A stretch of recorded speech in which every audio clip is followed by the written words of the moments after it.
Hey, what's up guys? Welcome to the channel if you're new and welcome back if you're returning. Today we have Toons for Yu-Gi-Oh's GOAT format. If you guys like old school formats like Edison, Hat, Tengu, maybe some of those more niche ones that don't typically get much love, we're going to do it all here, so we're already doing it. We've got a little over 200 decks at the moment and we're still building them. We're going to be playing with them, doing videos on them. So here we go, Toons for Yu-Gi-Oh's GOAT format. Fan favorite for sure. So let's get straight into it and let's show off the cards. I think this list is pretty nice for the format. I've looked at a lot of lists, drawn a lot of inspiration from other people in the community, so I don't want to pretend like this all came from my brain.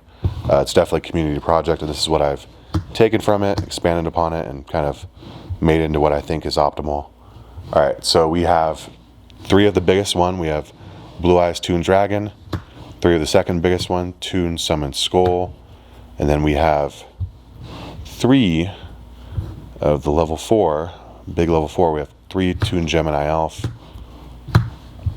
These are it for the Toon monsters of the deck. We only actually play 3 more monsters. We play 3 Nimble Mamanga. This is the biggest thing I've taken from the community as being kind of standard. It's just really good because, as you know, the Toon world requires you to pay 1,000 life points on activation, and you burn your life points throughout the course of the game. So Nimble Mamangas allow you to gain life points as well as bring out more monsters potentially for tribute fodder for the big Toons. If you guys don't know, it's a special summon, so you can use like scapegoats and stuff like that. It's not like an actual tribute summon. Let's read one of them so you get an idea of how the Toons work. It says, this card cannot be summoned unless Toon World is on the field. This card cannot attack in the same turn that it is summoned. Pay 500 life points each time this monster attacks, which is another reason why gaining life points is important. You start to burn yourself throughout the course of the game. When Toon World is destroyed, this card is also destroyed. So that's why Giant Trinade is good in the deck. This card may inflict direct damage to your opponent's life points. If a Toon monster is on your opponent's side of the field, your attacks must target the Toon monster. So hopefully you guys aren't playing the Mirror Rogue match, but if not, that's generally how the Toons work. I'm not going to go over the other ones, but they're all pretty much similar. So we'll move on to the spells and traps. If there's anything you want to see, like Toon Mermaid, tell me why. I'm just trying to play the bigger ones. It's more of a Toon beat deck. Okay, here we go.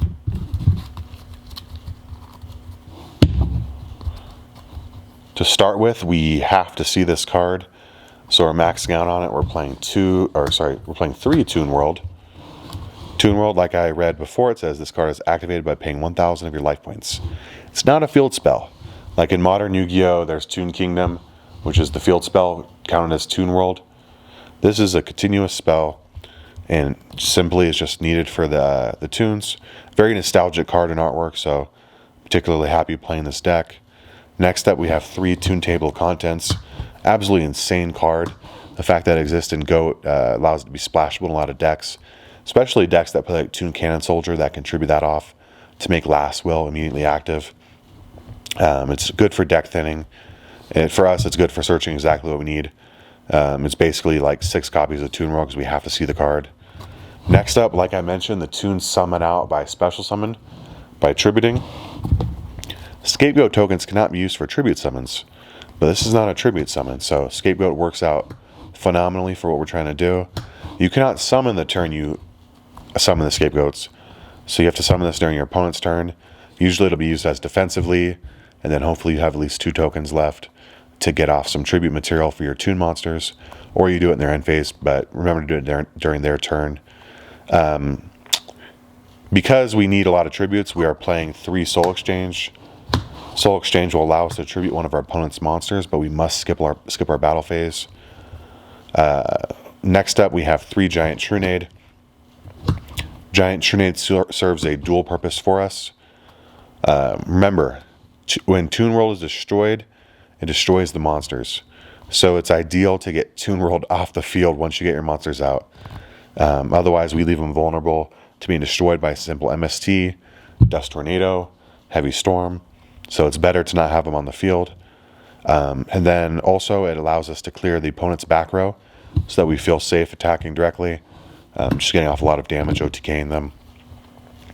if we can't giant Shroonade the Toon World, or if we know we're going to be going in with a lot of monsters and we want to keep that Toon World in the field because we want to pay those life points multiple times, we are playing the 2 Magic Reflector.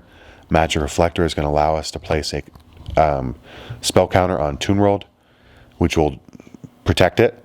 If it would be destroyed, you remove the spell counter instead. Simple as that. Next up, we're playing 2 Metamorphosis. Having access to level 7 fusions, level 8 fusions, level 4 fusions is pretty decent, but more so than that, because sometimes we need to take some time to set up our plays, we can get some Scapegoat tokens off our Thousand Eyes Restrict, kind of camp on that, see how things are going, and then kind of move in when we need to. We aren't playing the Heavy Storm because we're playing Toon World. It heavily conflicts with us, but we are playing the single copy of Mystical Space Typhoon, just to kind of help clear out that opponent's back row like we mentioned. We're going to be playing the 1 Premature Burial, help us get some stuff back. Snatch Steal, help us put some more damage on board. Obviously it's limited to 1, can't play more than that. And then we're finally getting the Trinity here at the end. Pot of Greed and Graceful is going to add that consistency for the deck. Duo is going to help sack our opponent because we are rogue as hell, so we need every fighting chance we can get. And then finally, for the last 3 cards of the deck, do you notice any traps? I don't see any traps. So it makes sense that we can play 3 copies of Royal Decree. Royal Decree is going to just shut off those traps. Between Decree and Shroonade, you feel really safe. And MST, don't really have to worry about much. Remember, we don't play many monsters. We're going to commit some resources and time and effort to getting them out on the field. So we definitely don't want them to disappear by any means. It's important that our plays go off and then we get to OTK. Typically, I like chaining Decree to stuff. But if I know it's like Warriors or whatnot, I'll probably shotgun it. Because I don't want to chain it to like a Sakura's Armor and then get Solemn Judgmented. I'd rather do it in their end phase.